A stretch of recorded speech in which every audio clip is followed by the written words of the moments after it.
Hello, everyone. I'm Chris Baker, and it's my very great pleasure this afternoon to introduce Professor Charles Hyam and his talk on digging deep. I have to say at the beginning, he's going to talk for about 50 minutes. And if you would like to, we will have a Q&A after that. If you would like to ask a question, please put the question in the Q&A box on Zoom, and I will choose from the questions at the end of the talk. Now, I'm not really going to introduce Professor Charles Hyam because he's very, very well known as probably the most distinguished archaeologist of Thailand and of Southeast Asia over the last half century or so. And he's going to tell us today anyway about his work. He's going to talk a lot about the digs that he has done and what we have learned from it. I would just like to say in introduction that apart from these wonderful bits of archaeology, the other thing that he has done over particularly the last 20 years is write a series of books which have summarized, and this one goes back to 1996, which summarize the archaeology done by himself and all the other people working on Thailand and Southeast Asia, and making the knowledge of this available to the rest of us who are interested in this stuff, but not able to read all the technical parts. And I think this was the latest one done about 6 or 7 years ago. Professor Hyam this afternoon is going to talk about a slightly different book, this one, Digging Deep, which is again about his work, but it's also a personal memoir. It's actually also about himself and his family and so on. And I don't think he'll talk about that today. So I urge you to read this because it's absolutely charming. Okay, that's enough for me. It's time for me to hand over to Professor Charles Hyam to tell us about digging deep. Thank you.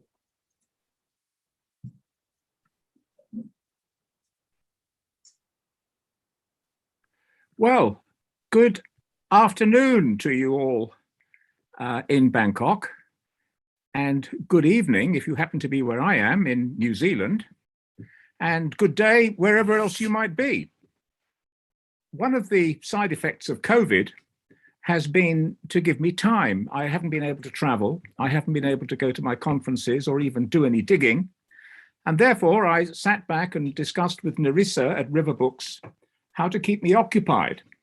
And the idea came up that I should write a short memoir describing my 52 years actually now of excavating in Thailand, how it happened, and the absolute excitement of discovery. And so that's exactly what I'm going to do for the next 50 minutes. So let's have an enjoyable ride now through quite a long, well, many thousands of years of Thailand's exciting past. For those of you who aren't up to date, as it were, with the overall sequence, I'll begin very, very briefly by saying that essentially I'll be covering 4 phases. Top left, anatomically modern humans. Well, when they arrived 50,000 years ago from Africa into Southeast Asia, they confronted people who'd been here for much longer, Homo erectus.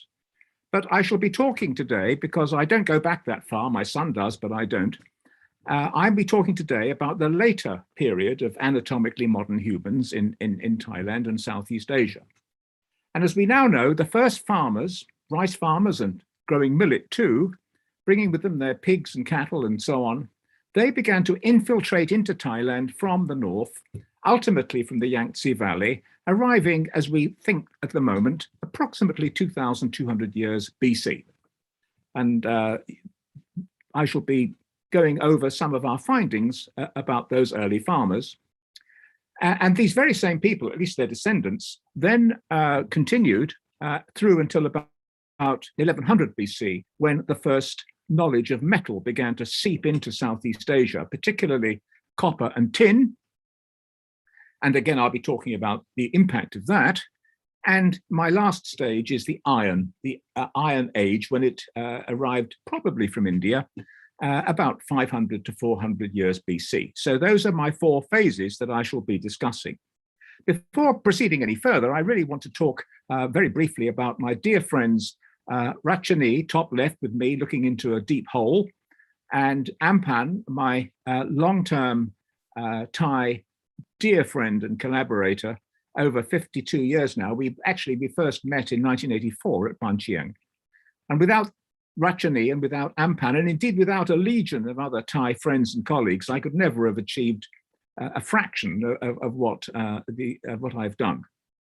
And then at the very beginning of my time working in Southeast Asia, I owe such a huge debt to Bill Solheim at the top right there, and to Chester Gorman at the bottom left, and to Don Bayard too.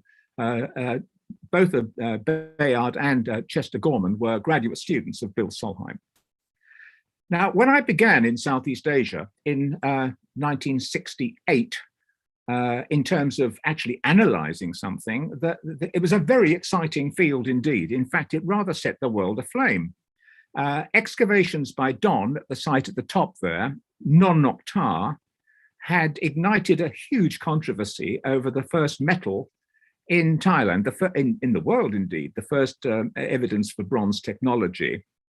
And at the bottom left, Chet Gorman's work at Spirit Cave up in Mae Hong Son had again ignited something of a controversy over some articles that were written by Bill Solheim concerning the origins of seminal changes in human history. In this occasion, it was the beginnings of agriculture, stock raising, and indeed what we often term in a loose sort of generic way, the Neolithic Revolution, the first farmers.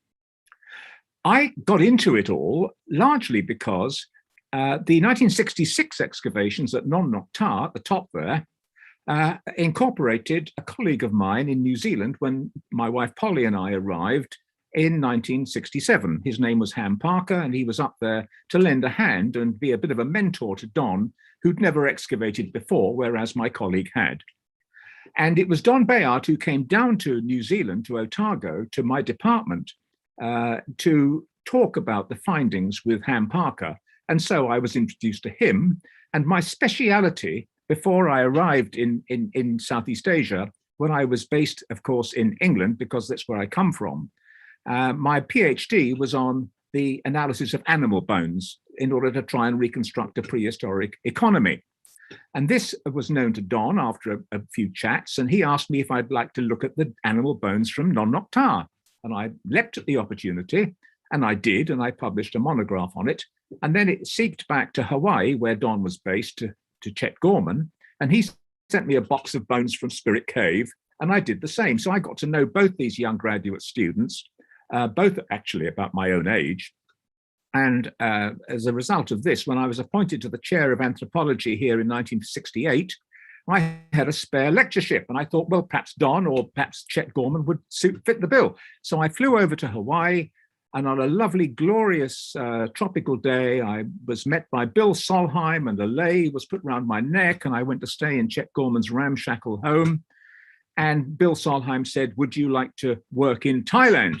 Now, at that juncture, it was all, as I say, very dramatic and very exciting. Bill and his two graduate students had a sort of mind model that things in Southeast Asia were going to be earlier and more exciting than in China. China was then largely, or little known. And so Bill published that paper at the top left there, Northern Thailand, Southeast Asia and World Prehistory, claiming the earliest agriculture, rice cultivation anywhere, the earliest metallurgy at 3,500 BC, based upon the radiocarbon dates that had been generated from Non Nok Tha. And at the bottom left, another paper by Bill, 1972, an earlier agricultural revolution, that Spirit Cave had the earliest evidence for rice cultivation and for domestication and for various other plant cultivation and domestication anywhere. And so, as I say, it was a dramatic and exciting time, and I was swept along in it, and so were many others. And so in 1969, Bill said, look, we're working on the Mekong project. They're building dams. I've applied to the National Science Foundation for a mega grant. Please join me. And I leapt at the opportunity, as I say, and I put into my university for a grant as well to do the field work as a small contribution, I got a grant of about $4,000 in the day, and I left full of excitement to go to Thailand and work, as Bill had designated, down in the Lam Dom Noi Valley, where they were building the Sirindorn Dam, and do a site survey there. On departure, Bill cabled me with a telegram to say that his application to the National Science Foundation had not been made. I was left with a pitiful little sum of money from New Zealand, and off we went. And we couldn't go to the Sirindorn Dam area because it was a sensitive area, according to the Fine Arts Department. There were too many insurgents, Vietnam War and so on. And so by various means, I discovered that Roi Et was a good place to go. I was welcomed by the governor, Kun Prachak Vachapan, and this air picture shows the first site where I worked, which is a massive moated site. I was so naive and so ignorant at the juncture, I didn't even know it was a moated site. And the governor, Kun Vachapan, took me and the team to various points of the compass there and pointed out potsherds lying on the surface, and the red dots show where we excavated a massive Iron Age moated settlement with 4 villages encompassed within it. And there is where the villagers in the dry season were all making salt. And this was the reason for the wealth of the Iron Age community. And I excavated down at sea as well. And this is what it looked like: a tiny square, a couple of assistants, bamboo ladder, money running out a bit, lots of labels to show the layers. And it was all a very rewarding and a very exciting, interesting time. We didn't start adding to the flames of controversy over the Bronze Age or the origins of agriculture, but it was an interesting exercise. And then I thought, well, we've still got a few shillings left, so let's go somewhere else. So in those halcyon days when you didn't need a permit even to look at a site, we just drove up to the area of Non Nok Tha, and we put a couple of minute squares, as you can see, my graduate student there sitting looking as 2 workers are working. And bottom right, we actually found my first prehistoric burial. There's a gravestone marker and a couple of pots emerging. And this really was the equivalent sequence to that of Non Nok Tha, and though at that juncture we didn't have so many radiocarbon dates to say much more. Now, I published those excavations, and I must say that once I tasted the excitement of working in Thailand, it was a bit addictive. And so when Chet Gorman asked me if I'd join him in the field to go up to Mae Hong Son and work on a second hunter-gatherer site with anatomically modern humans at Ban Yan Valley Cave, I leapt at the opportunity. Flew up to Mae Hong Son via Chiang Mai in 1972. We were there for Christmas. It was a fantastic place. Look at the scenery there. We just, to get there, we marched all day through the forest, and it was monkeys shinning up and down the trees, and we could drink water from the streams. There were wild elephants. At night, you could hear the local tiger or tigers. And we marched through the terrain, and we finally, towards dusk, on the left-hand side, arrived at Ban Yan Valley Cave. And you can see it there, the limestone bluff, as we walked through that field where the local Lahu were cultivating poppies. I think they like to have nice flowers on their bookshelves. Now, the whole purpose of Ban Yan Valley Cave was to test this incredibly early evidence for agriculture. A small test square at the bottom right there, you can see it in the corner in the foreground. Chet had found rice, and this was very exciting. At Spirit Cave, the rice had allegedly been dated to 6000 BC, along with pottery. And so when we excavated there, we were fully anticipating that we were going to confirm this incredibly early agricultural revolution. Although looking at the picture on the left, you wouldn't see very much potential there for rice farming, but that really didn't seem to hit our horizon at that juncture. And there I am at the top left there, digging away at Ban Yan Valley Cave. It was a fantastic experience. We were miles from anywhere. And we fed off the local game, and I was collecting animal bones to interpret what we found. There's Chet sorting the finds. And we really had a very interesting time. I left early in 1973 back to England with the potsherds to get them TL dating. Chet left for Philadelphia with the charcoal to get that dated. We were fully anticipating 6,000 or 7,000 BC, all going to be very dramatic. And then we got a complete lemon. The dates for the ceramics and for the radiocarbon were AD 900. They were far later. Clearly, there's something amiss here. When we got back to Mae Hong Son after the dig was over, however, there was a cable from Chet, a cable from a man called Fröhlich Rainey, the director of the the University Museum of Pennsylvania. Please come to Bangkok. I want to talk to you, it said. Chet flew down. I stayed behind. 2 days later, he returned and he said to me, Charles, Fro Rainey has heard about a site called Ban Chiang. You know about it. It's greatly exciting him. He thinks it's the new Ur of the Chaldees. He wants his museum totally involved in the excavation. He wants to appoint me to a position there, and I don't want to go. I like it up here too much. I prefer my time up in the hills. We had a long chat about it, and Chet was very forthcoming. He said, you know, Charles, I really don't want to do this, but let's come to agree. If you come with me, we'll do it. And I said, sure. And so we became closely involved in the new program of the FAD and the University of Pennsylvania to excavate at Ban Chiang. Now, Ban Chiang was, of course, the golden site. Here we have His Majesty and Her Majesty the Queen being shown the excavation at Wat Po Sinai in 1972. That's Pope Giangorn, who ended up one of my students, pointing it out. There's Sud Sang Vi Chien at the right and Kun Chen Yu Di at the left, and the entourage. And when I went back to Ban Chiang a few years ago to the new museum, I was absolutely amazed to read a conversation between His Majesty and Sud Sang Vi Chien to the right there. That's the poster in the museum.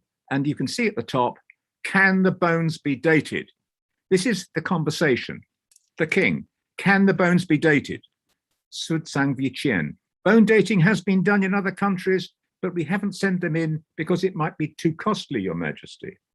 The king, it should not be considered too costly because there is much international interest and Ban Chiang has attracted attention worldwide. Everyone would like to cooperate and in the dating procedures, and they will be more reliable. I have never come across a more prescient statement than that, and we'll come back to it later in my presentation. But at that juncture, we began working at Ban Chiang, and you can see Chet and Pisit Charan Wong in the middle there with our team. I'm at the far left. And we found that the site had been so savagely looted by the villagers that there was very little left. And this owner of his backyard here, there's his house at the right, promised us that he had not done any looting. And so we opened up the 1974 excavation in his yard, and you can see it progressing there. That's me digging away during that season. And I have to say that it was rather exciting. I don't know whether you can make it out, but I'm probing there a human skull. And on the shoulder of that man, there is a socketed bronze axe right down towards the bottom of the excavation. And as we progressed down the left arm of this individual, there were 4 bronze bangles as well. Nevertheless, bronzes were very, very rare at Ban Chiang, hardly any in the burials that we uncovered, very few. And then the following season, in both seasons, I worked with Ampan Kijngam on the animal bones. The following season, we moved to a soy in the village, where again we've been guaranteed that the looters hadn't gone and destroyed everything. It was a minute excavation, really, because we were constrained by the width of the soy to an excavation of 3.5 meters wide, and there it is on the left. I found the only nice Ban Chiang painted pot, I think, of that season as we went down. But again, we were very concerned, of course, about dating. And I'm going to show you now a video I took in 1975 of how we obtained most of our samples. There's no sound, but this is what happened. This is the excavation of a child burial. And you can see the excavation is proceeding very gently, very carefully, exposing the forearm of this ribs in the foreground. And as we were excavating, so we accumulated from grave fill, and this is a very, very significant point, we accumulated fragments of charcoal. That black stuff is charcoal. That can be radiocarbon dated. You don't touch it, you might contaminate it. You pick it up and you put it straight into its aluminium foil container, and then you accumulate them from the grave fill until there's enough for a radiocarbon date. That's what we did for most of the time. There were very, very few instances of charcoal from any other source. Having obtained the radiocarbon results, Chet and Pisit published a very significant paper in 1978, in which, and you can see here part of it, in which they say that the basal phases go back to 3600 BC. And it was there that a very low-lying flexed burial of a man we recovered with a well-made cast and hammered bronze spearhead. And this date was engraved in the literature. Bronze has been confirmed at 3600 BC. Now, this divided the academic community into two groups, the believers and the skeptics. I'm not quoting my own view at the time. I was swept along in it. I thought it was probably right, but others didn't. And Helmut Loofs, who was a distinguished prehistorian at Canberra in Australia, he wrote a paper saying, this is ridiculous. It's a ludicrous situation in which Ban Chiang finds bronze and iron objects and glass beads exhibited in the National Museum, labeled as dating to the 5th millennium BC. The Fine Arts Department even issued an official greetings card with a photo of two painted pots with spiral decoration and the legend prehistoric metal age at 5000 BC. It was all over the place. It was sensational. It was published in Newsweek, in Time, the New York Times, the Washington Post. Countless newspapers and magazine articles, says Helmut. A real cult developed around Ban Chiang, the place the world forgot 7,000 years ago. Now, Ampan did his master's with me down in New Zealand here, and then he went back to a job at the Fine Arts Department and was posted to Konkan. And he emailed me to say, Ajahn, I've got all this money for field work, what shall we do? I said, Ampan, let's dig a site near Ban Chiang and see what we find. So we did a site survey and we lighted upon this wonderful site of Ban Na Di, and that's the plan of it. And the black shows where we excavated, Area A and Area B. This is our excavation, about the same size as at Ban Chiang. It was a fantastic fun. It was a great time. There was a good team. Ampan was a wonderful co-director, and we found all sorts of very exciting things, human burials, and you can say so much from a human burial about the person.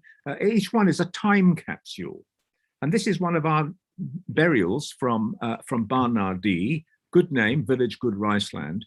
Look at it. It has the first human figurines that I know of in prehistoric Thailand, sitting there, human little clay figurines. The man's wearing an imported exotic marble bangle, didn't find any of those at Ban Chiang, by the way, repaired 3 times with bronze tie wires. It was imported marine shell bangles and cattle figurines, shell beads around the neck, beautiful pots, very, very fascinating stuff. Here you can see that this man is wearing a nice decorated bronze bangle, pottery vessels, and look, that is a beautiful clay cattle figurine. This man had about 8 of them. And these, frankly, are almost Cycladic in their skill with which they're molded. And they actually stand up when you put them on a table. They're so beautifully done. And these now occupy one of the exhibition cases in the Ban Chiang Museum. We found an infant there on the left, buried underneath a shroud of crocodile skin. Crocodiles were living in Lake Kumpawapi nearby. The mother next door had a great big pendant round the neck with a crocodile skull carved around it. And most significantly, we found evidence for bronze casting, which we hadn't found at Ban Chiang. That thing at the top left there is a little stove with clay lining to bring the copper to melting point in the crucibles that we found associated with it, and into the mold at the top right to cast a nice decorated bangle. And look, you see the hearth, the furnace, is choked with charcoal, of course. And this is in situ. It's not disturbed as it was getting them out of a grave fill from Ban Chiang. So what we did, and that's my son Tom there, with some nice Iron Age infant jar burials, what we did was to date, of course, Ban Di, much later than Ban Chiang in the equivalent layers.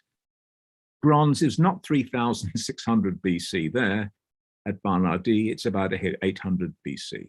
Something is seriously amiss here, and we shall be exploring this as we go along. When I finished excavating at Ban Di, I went down to Bangkok, and P. Sit Charoen Wong said to me, Charles, they've discovered a fantastic site only about an hour's drive from here. You better go and look at it.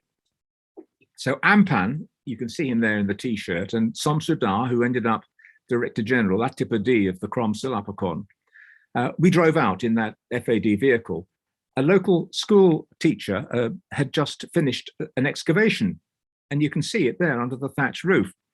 And the abbot on the far left welcomed us, and I climbed down a ladder about 8 meters or more, and I looked at the excavation section, and I said to myself, when I publish Ban Di, I'm going to excavate this site.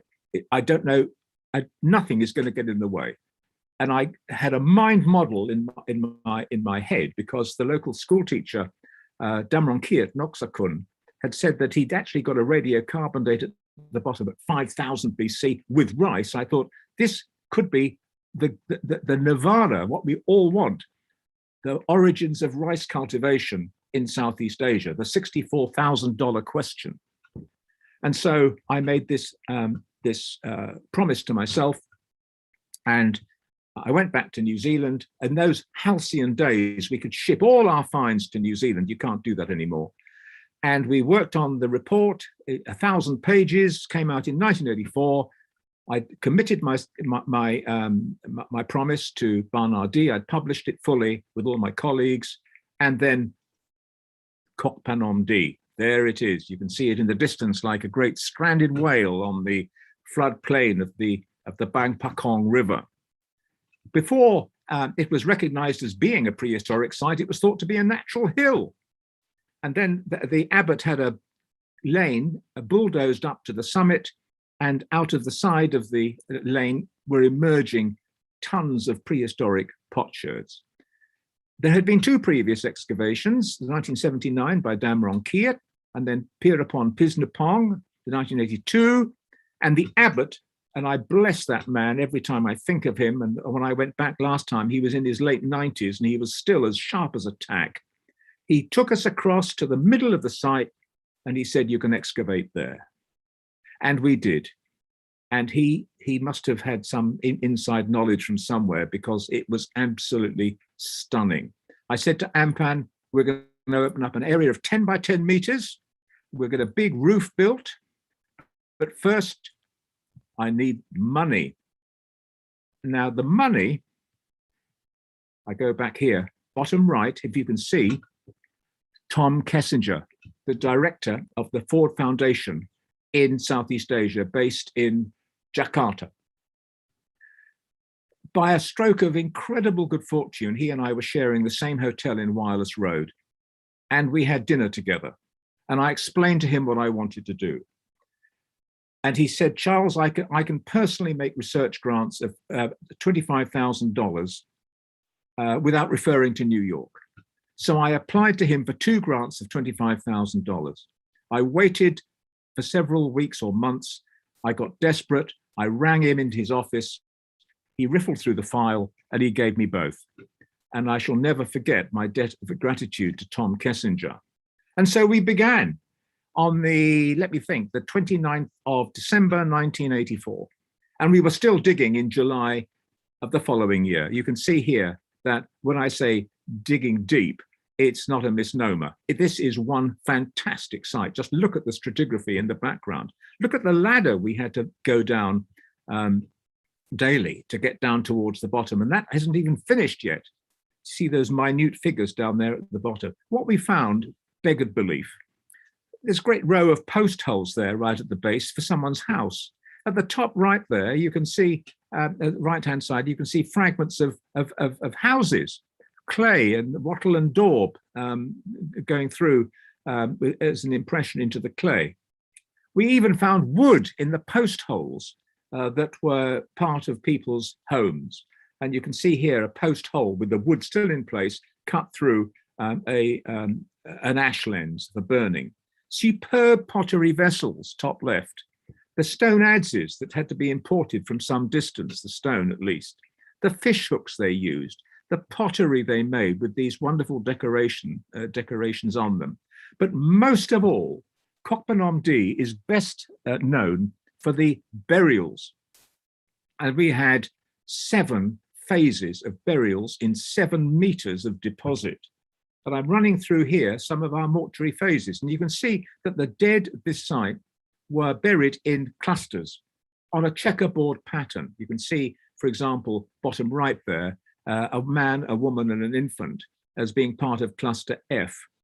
And there was a very high infant mortality. The people were suffering from thalassemia, which gives you some protection against mosquitoes, but means you suffer dreadfully from anemia. If both your mum and dad have got thalassemia, you don't survive birth. If one of your parents has got it, and most of them had, because you can tell that from their crania, then you are pretty sick with anemia. Anyway, there you have a checkerboard pattern, and this was continued right through most of the sequence. Here you can see the next phase, absolutely piled in, and the dotted area there is a shell midden. And shell middens, this one accumulated quite deep, several feet deep, full of marine Anodara shells, because this wonderful site was located on the estuary, the then estuary of the Ban Pakong River, a nodal choke point for trade and exchange.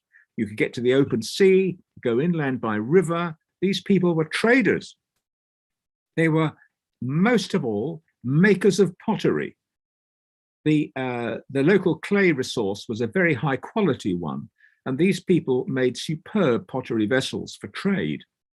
And so what they were doing was burying the dead in a checkerboard pattern in mortuary chambers. You can tell that from the disposition of the shell midden turning right angles round the mortuary chambers. This is the next phase. You can see once again through time. Men, women, infants, children, mortuary phase, let me think, 4 we're looking at here. At this juncture, by the way, the men were sporting themselves around the site, wearing huge marine turtle shell breastplates with decoration. You can see one in the middle grave at the bottom right there. And the women were increasingly interred with the anvils, the clay anvils that were used to shape pots. So this is a figure here that shows you the sequence of burials through time, mortuary phase 1, 2, 3 through to 7. And this is, frankly, an absolutely unique site.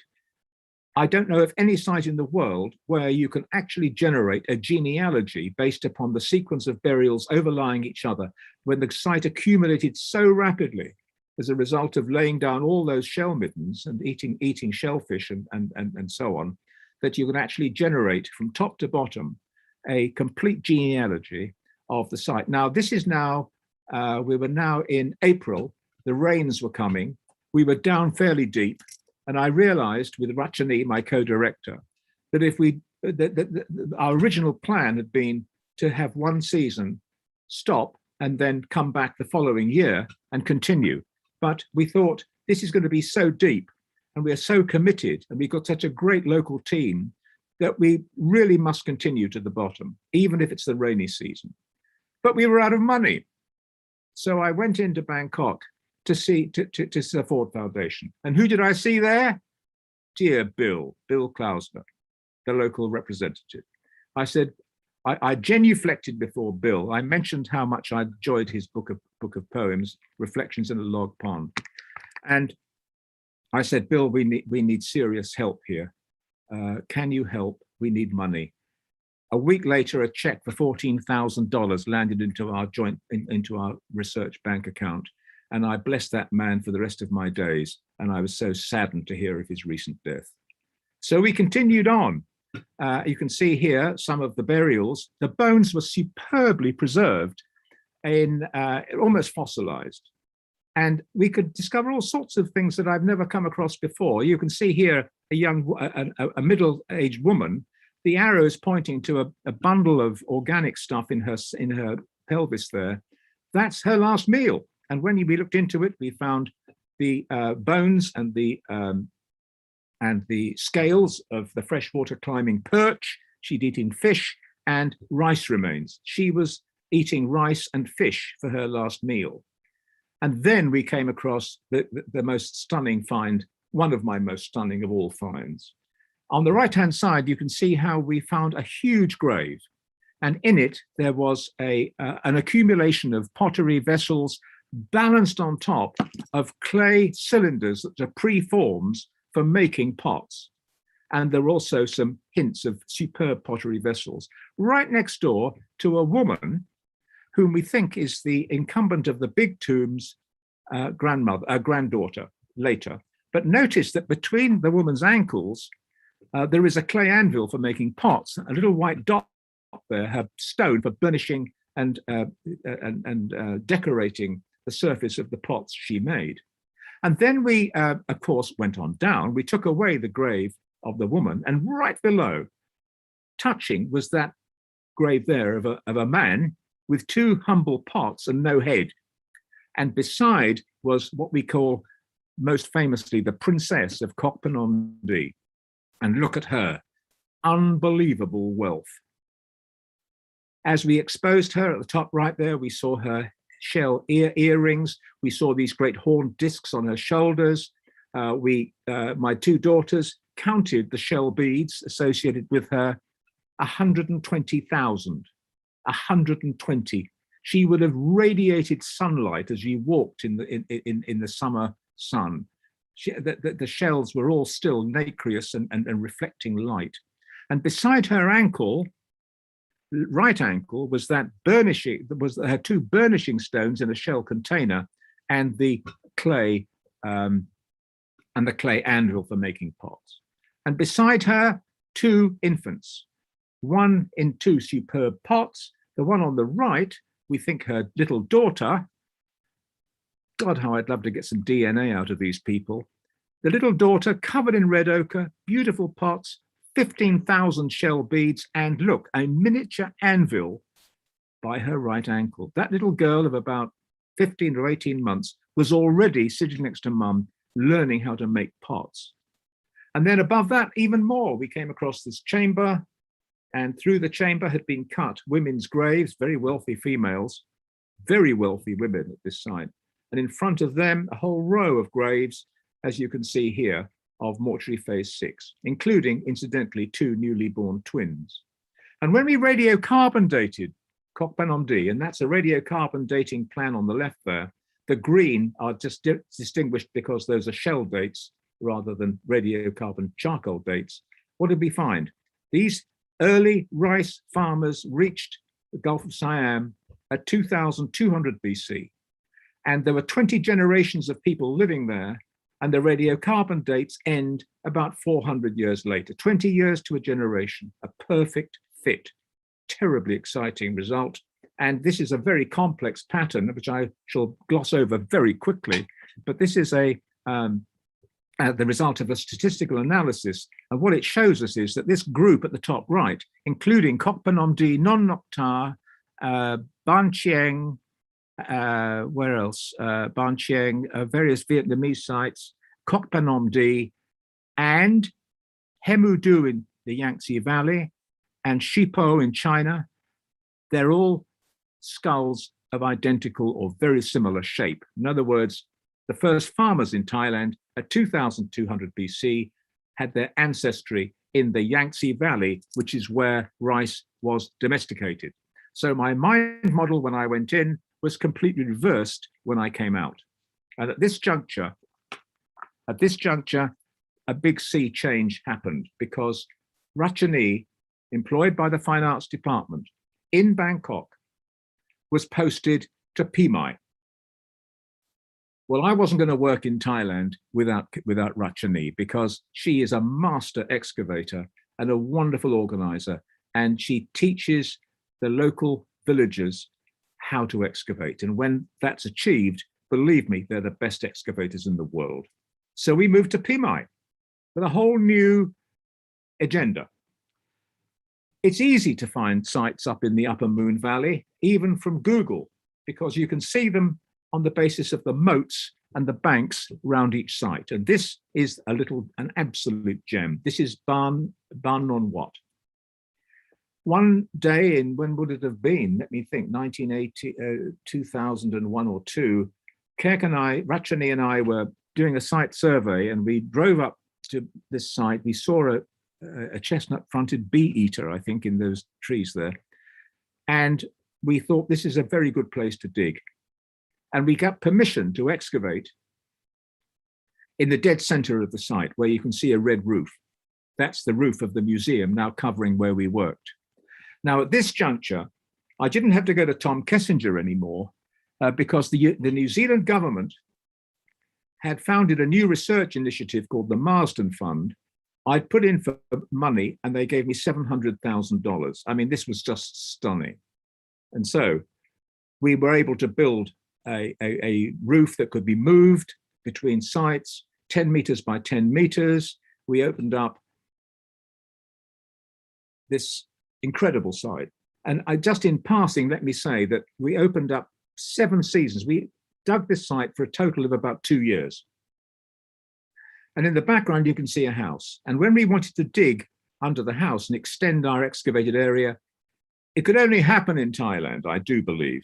The owner of the house, Mr. Lop, moved his house 25 meters to the east, and we carried on digging. You'd never find that anywhere else that I know.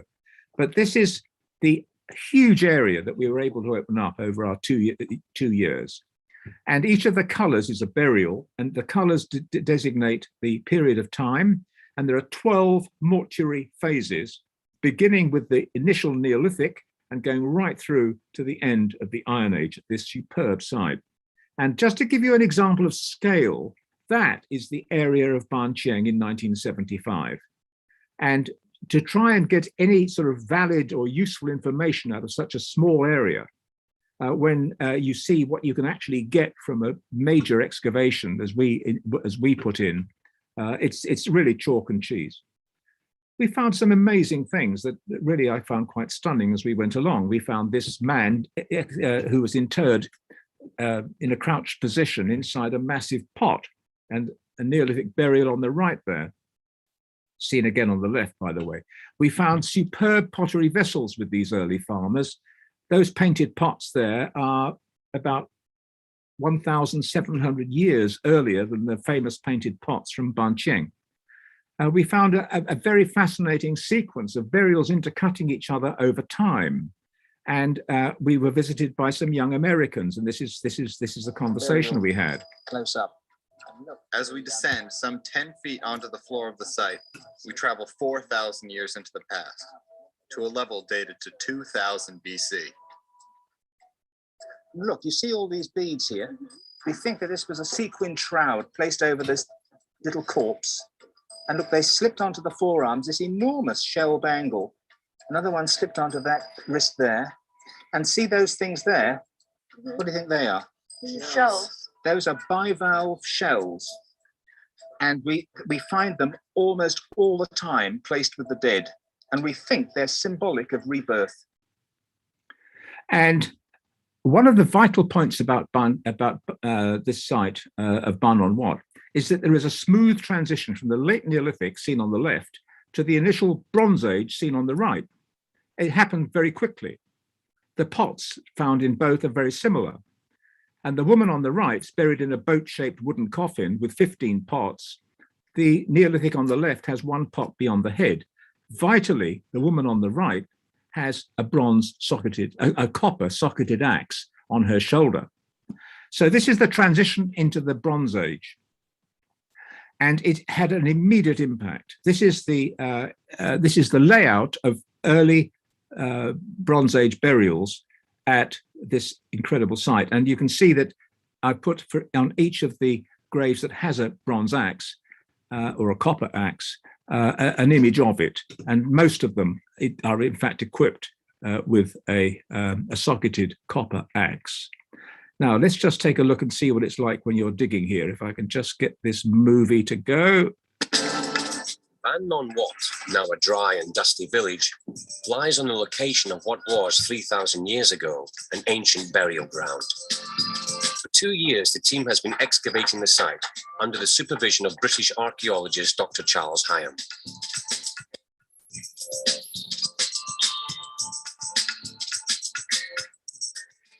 When the team first started work, they thought they were dealing with one of many ancient sites in this part of the world. But as they started digging, they were amazed at what they uncovered. Over 200 bodies buried with pots at the head and feet, and thousands of beads, shells, and other objects. Everywhere, bones and ceramic pots poke through the soft earth. Skulls stare out from what has been their resting place for over 3,000 years. But just when they thought they'd finished excavating the site, there was an exciting development. Summoned. Apparently we found something. Well, we did. We found that. 5 meters by 3.5, 2 men interred, partially exhumed and then reburied. Not just the 2 or 3 pots we found at other sites like Ban Chiang, but 80. And the pots, absolutely stunning. A whole row of aristocratic burials here. Look at this one on the left there, with how deep we went and the extraordinary finds with it. Look at the number of imported exotic bronze bangles and marble bangles associated. This is an infant we've seen already, covered in shell beads and with wonderful bangles. This is me taking a photograph under extremely difficult conditions, which I wouldn't be doing anymore. And that's the person I was photographing on the right there. You couldn't see the arms for exotic shell bangles. Just to give you an example, not one single marine shell bangle was found in the Bronze Age at Ban Chiang, and I think 2 possible shell beads. In this site here, we had hundreds.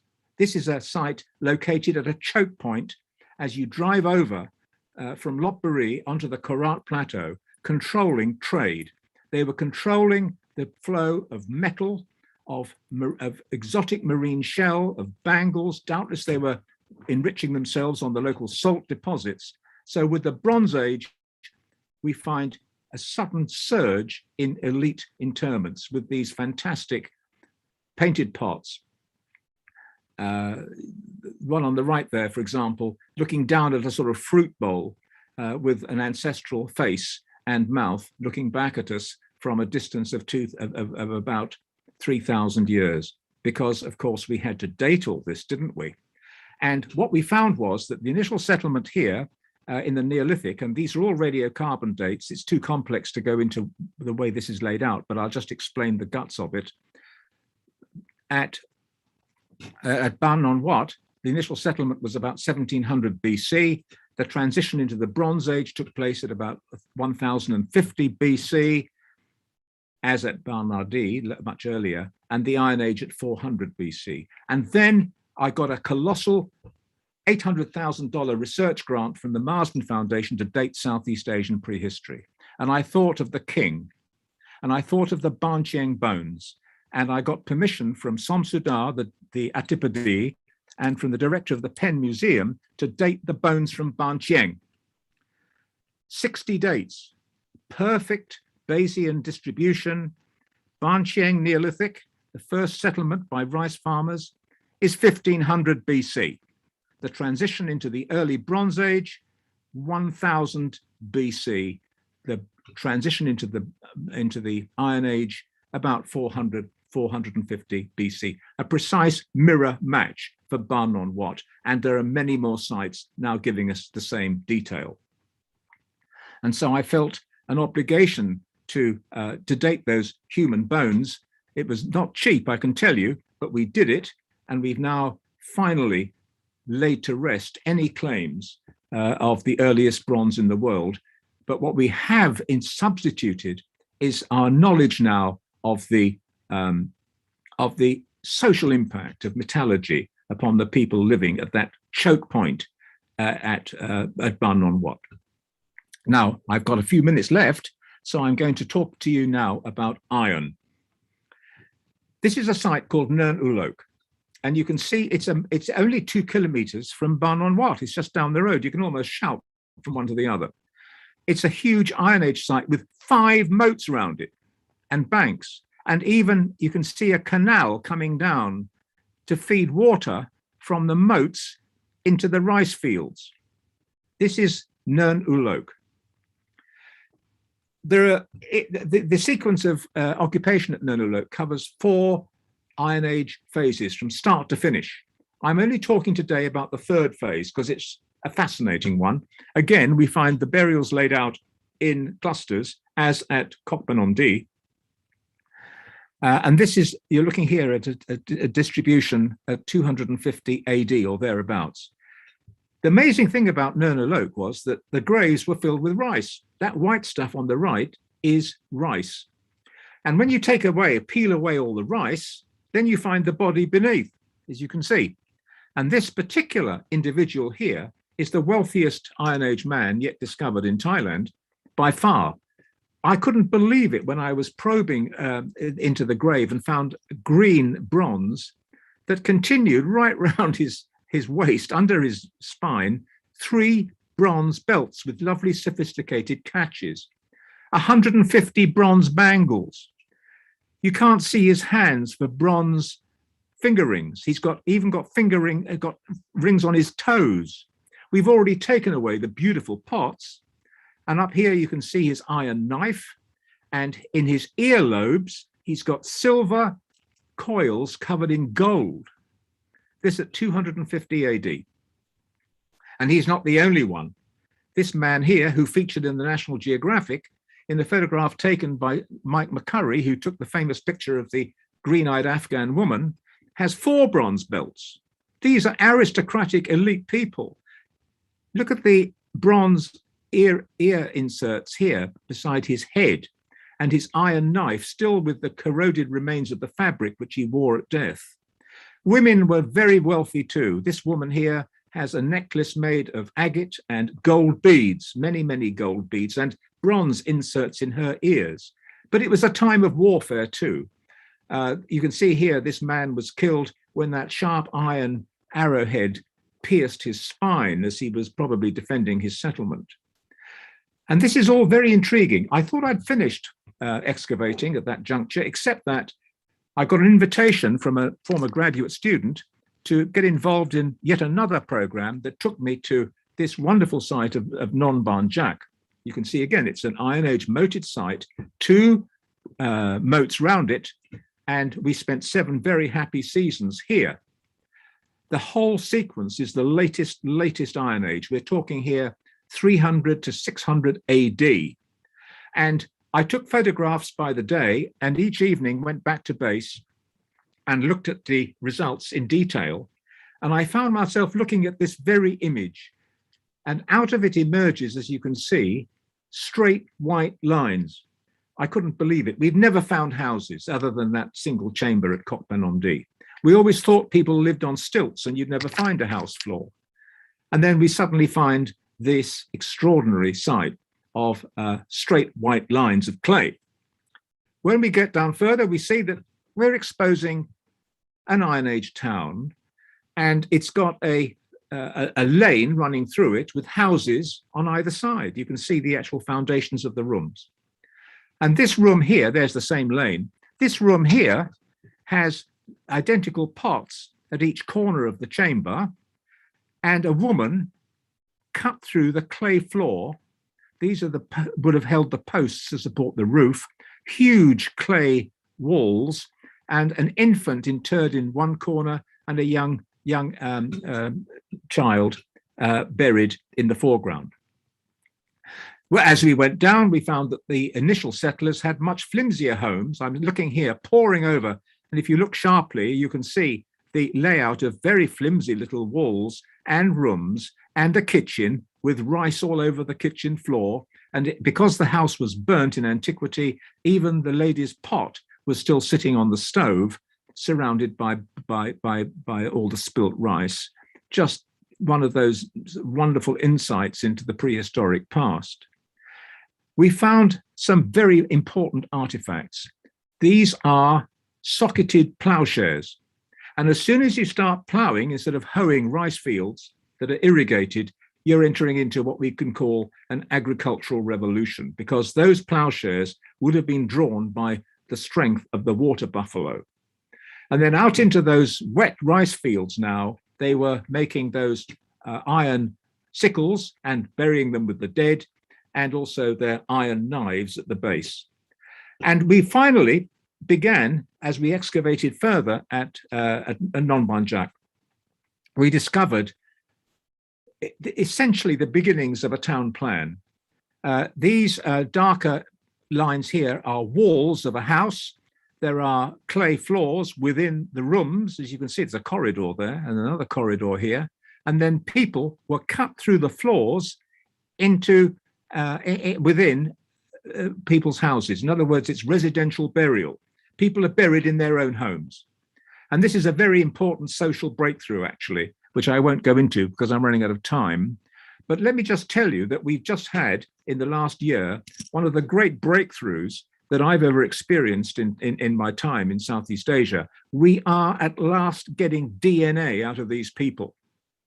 We're getting DNA, and we are finding that the potential to reconstruct a complete social system based on the relationships between people buried together is emerging. For example, man and woman here buried in the same room.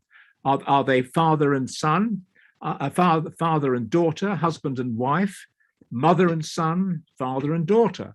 This is what we are finding out. And it's proving to be one of the most exciting breakthroughs I've ever had. Incidentally, towards the end of the sequence, Buddhism began to penetrate into the rural Korat Plateau. We found this Buddha image and that lion on a little terracotta disc in a late prehistoric context. Now, I'm going to finish with a very significant development. We've cored Lake Kumpawapi, and we found that during the Iron Age, at this point where people were growing so wealthy and they were beginning to irrigate their rice fields and have buffaloes drawing plows, that there was a period in the monsoon strength of extreme dryness, of aridity. And it was at this point that the prehistoric people of the Iron Age began to innovate, to begin creating reservoirs around their sites and feeding the stored water into their rice fields to compensate for the new conditions of extreme dryness. The rice pours out of these sites. They even decorated their pots with rice plants growing out of an irrigated field, as we think. That's all rice coming out of that woman's kitchen. And the result was an immediate social change.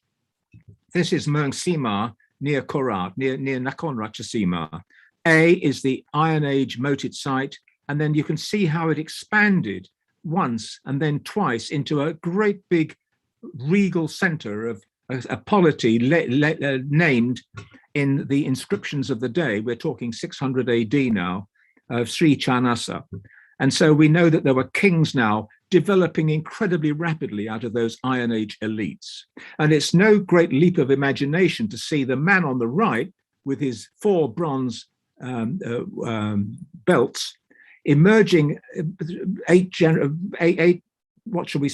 or 4 or 5 generations later into the royalty that we see on the walls at Ishanapura at Sambor Prey Cook, where you see a king with his court. This is a rapid transition that took place. And this lies at the very heart of Angkor, because what is Angkor other than a huge replication of a living place where you bring water into a reservoir and then feed it into a rice field? And this is what we've discovered in the northeast of Thailand. Our program called The Origins of Angkor has now finally seen a seamless transition from the late prehistoric period into the period of Angkor. Well, I think that's about it now. I think I've spoken for my 55 minutes. I've gone a little over time. And so I'll stop and say how much I've enjoyed sharing all this enjoyment with all of you. Thank you very much, Chris. Thank you very much, Charles. Can you stop sharing your screen? Yes. Right. Okay. We have a couple of questions that I will put to you. The first is, when at Khok Phanom, when you have the princess with this extraordinary shroud of shells, how were they stitched together? Yes, they came in lines, you see. Yes. It was the site, the burial was actually opened by our expert on beads, Jackie Pilditch. She was in there recording it all in minute detail. She had, I think it was at least 2, possibly 3 items of clothing on her upper body, all of which were absolutely covered in stitched on small nacreous shell beads in rows. Yeah. And around her neck, she had 1,200 very much larger shell beads as bracelets. She was covered in shells. She had a shell bangle. She had shell earrings, and she had shell discs horned on her chest. But we think she wore at least 2 items of clothing. And when we had removed the shell beads from her front and removed her bones and turned her over, she had shell beads all over her back as well. And so 120,000 is a record that will be difficult to match. A man in the same phase at the site had about 50,000 shell beads, and the infant beside her, who we think, if only we could get the DNA, was almost certainly her daughter, had about, say, 15,000 shell beads. This is just symptomatic of the wealth of the community there, sitting as it did on it's rather like Bangkok, you see, a delta, an estuary of a river. Everything goes through it, as they did at Khok Phanom. It helps to explain the wealth of the inhabitants there over a period of 20 generations. During the period of occupation, the environment changed quite dramatically from time to time as the sea level rose and fell, and we can trace all this through examining the ostracods and the forams and the little shellfish that accumulated in the middens. So you can very quickly trace the rise and fall of the sea. But the men, for example, in the earlier phases, they all had very strong upper body musculature. They must have been out at sea or upriver paddling their boats and so on. So the whole time is fascinating. What did they use to sew, to thread those shells together? What were they using as cotton or twine? Do you know? Well, it certainly wasn't cotton, because that came in with the Indians rather later. We do have, that's a very, very fascinating point.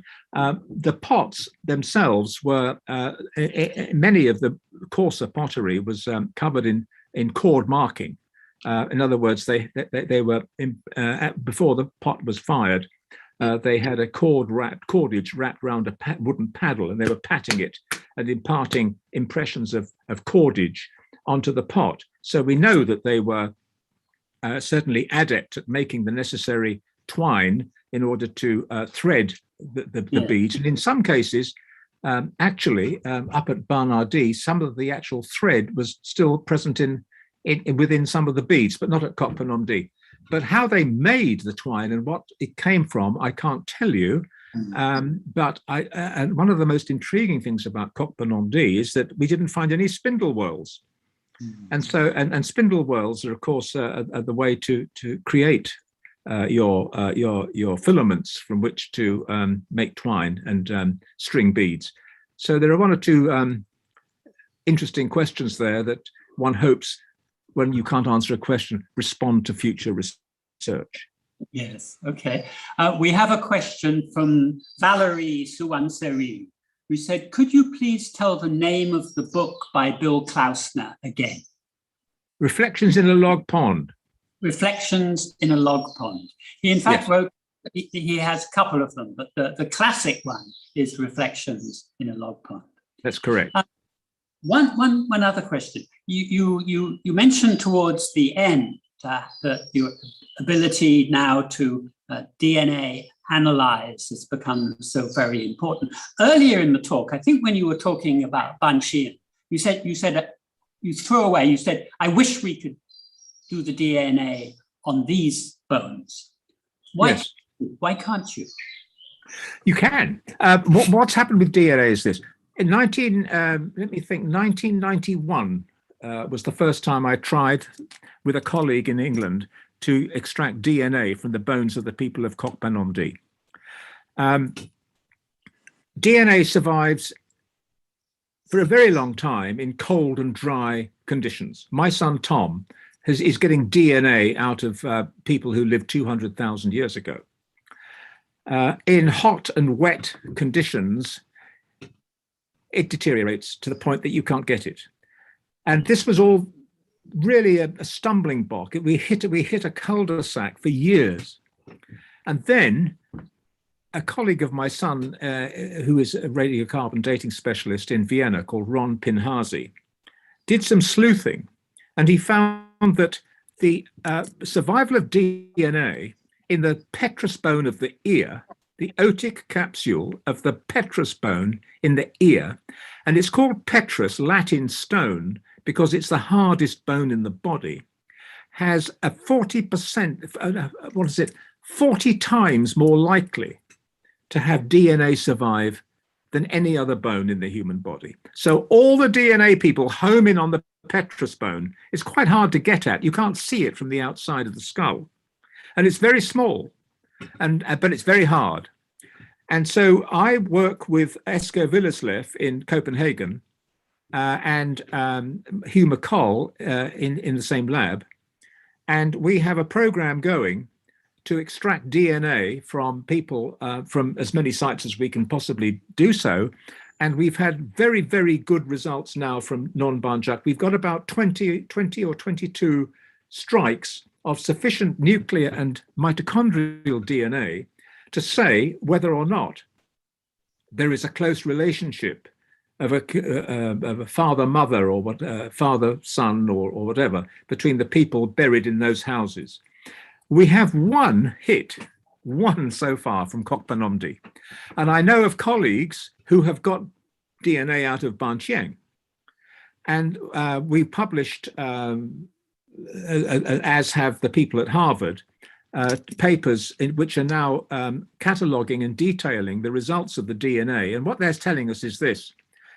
The first farmers, long contentious, but the first farmers to reach Southeast Asia, beyond any reasonable doubt, ultimately came from the Yangtze Valley because you've got identical DNA. They're the same people. They're descended from the same people. So DNA is suddenly throwing a bright shaft of sunlight on areas which formerly seemed beyond resolution.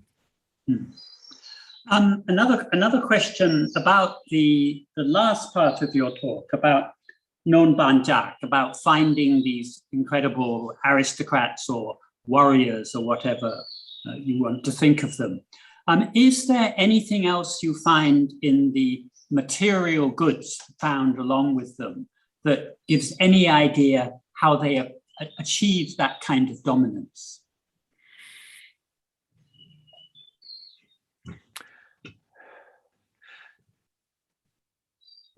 What we find is that some, at Noen U-Loke, as I showed you, that there are nucleated burials in clusters. And we've done statistical analyses upon these people and find that some clusters are invariably very much wealthier, significantly wealthier anyway than others. So we know that these people were probably closely related to each other within each cluster, and that they had greater access to wealth through exchange or through the production of whatever they were. These sites are ringed, for example, by small mounds where they were extracting salt, and salt is extraordinarily important for preserving fish from the wet into the dry season. And during the Angkorean period, it was from Pimai that Angkorean people were importing their salt, and there's still a huge salt works up in Pimai itself. And so I think that as a general rule of thumb, although it doesn't necessarily follow in every case, where you get a point where land has significant improvement and can be demarcated into blocks, as with a bunded rice field that's irrigated, the person who is fortunate enough to own that is going to have a head start in acquiring the elite status that goes with wealth and the ownership of assets. And this is the very basis of that agricultural revolution that we've now been able to identify on the basis of the presence of water buffalo, the presence of canals, the finding in remote sensing of the vestigial rice fields themselves. And this, when you think about it, leads directly into the Chenla period and that of Angkor, because what is Chenla?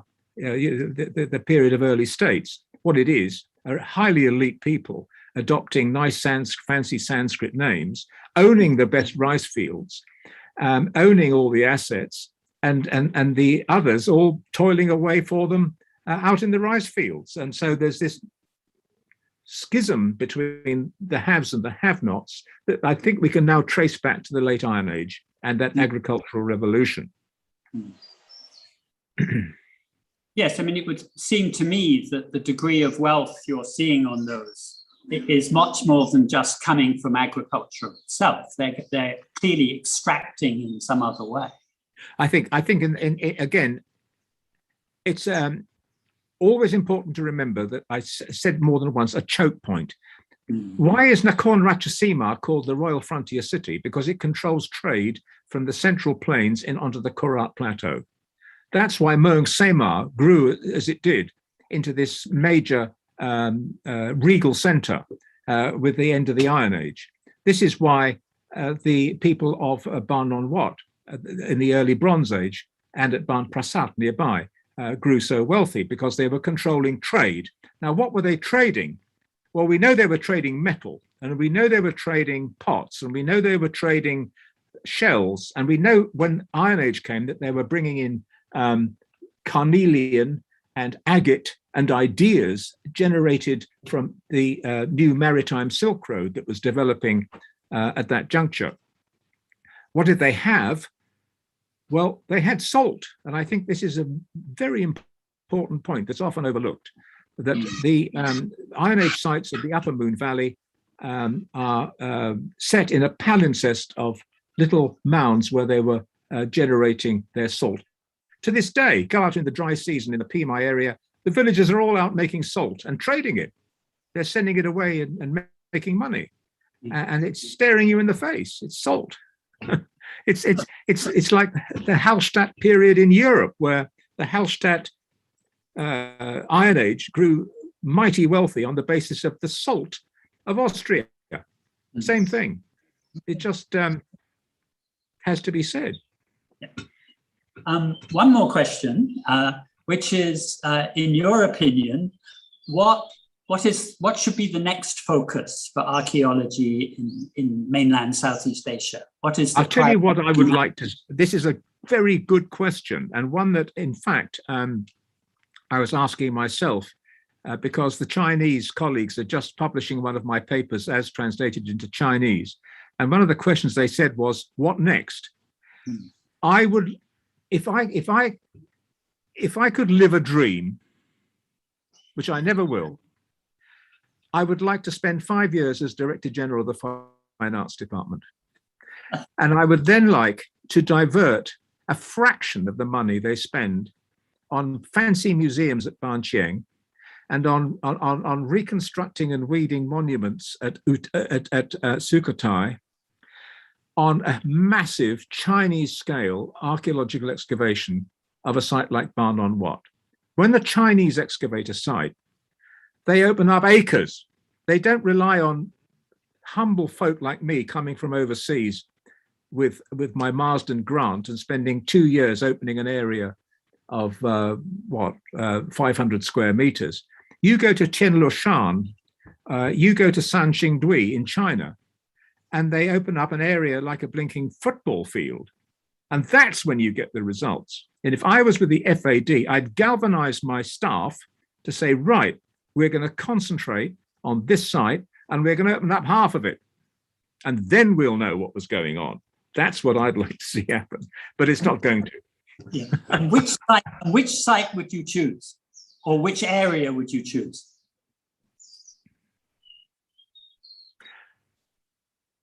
I'd like to do more than one. I know that at Khok Phanom they've just opened up a new site museum in which they've reconstructed what we found on the area we excavated. It would require a huge effort, I can tell you, but if the abbot would let you cut down some of his trees, which he wouldn't let us do, then we could do it at KPD, or alternatively, if we could clear out about 10 or 15 houses in the middle of Ban Non Wat, we could do it there. Much easier to do it at Noen U-Loke or Non Ban Chiang, because there are no one living there. So any of them would do, as far as I'm concerned. Okay. I'd love to open up the complete plan of an Iron Age town at Non Ban Chiang. Okay.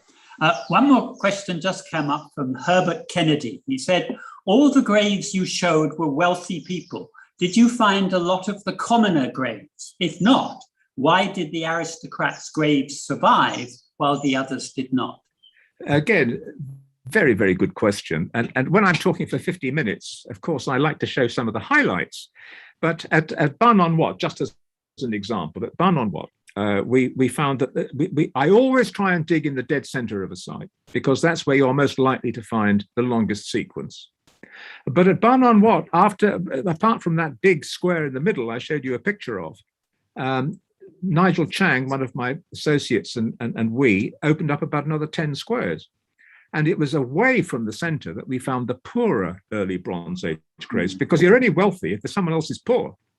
And so at Ban Non Wat, we discovered that identical, in terms of date at least, graves in another part of the site of the Bronze Age were as poor as all the Bronze Age graves at Ban Chiang. I mean, it was just chalk and cheese, 50 meters apart. You've got the elite in their enclave, and then you've got the poorer people elsewhere on the site. But I wasn't going to spend the last 50 minutes showing you the graves of people with one pot, because it wouldn't have been so exciting.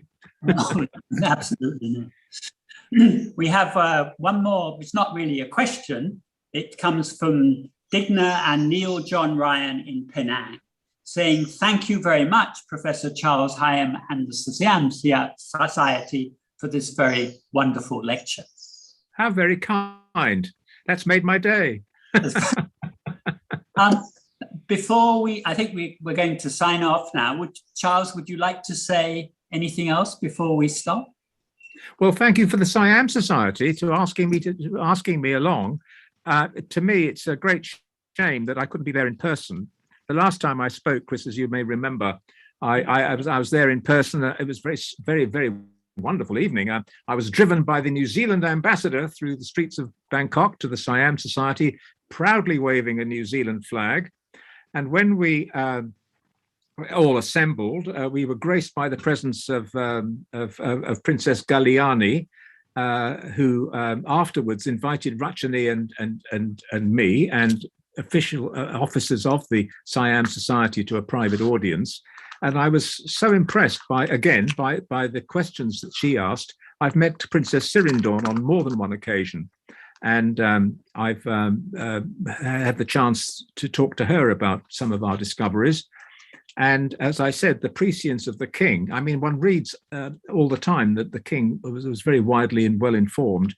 Well, that question he posed was so significant and so pregnant with possibility. So I see the Siam Society is under royal patronage, and I'd like just to say how much I appreciated my last visit in person, and how much I wish that it could have been another visit in person this time. Perhaps next time in Bangkok, yeah, you'll have asked me along again. Yes. I would just like to say thank you very much, Professor Charles Hyam, for a wonderful lecture.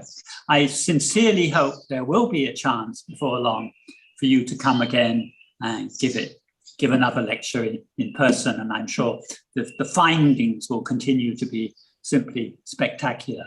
Thank you very much to everyone who came and watched today, and those of you who asked questions as well. Thank you very much to everyone. Thank you, Chris, for presiding. Thank you all. Thank you all.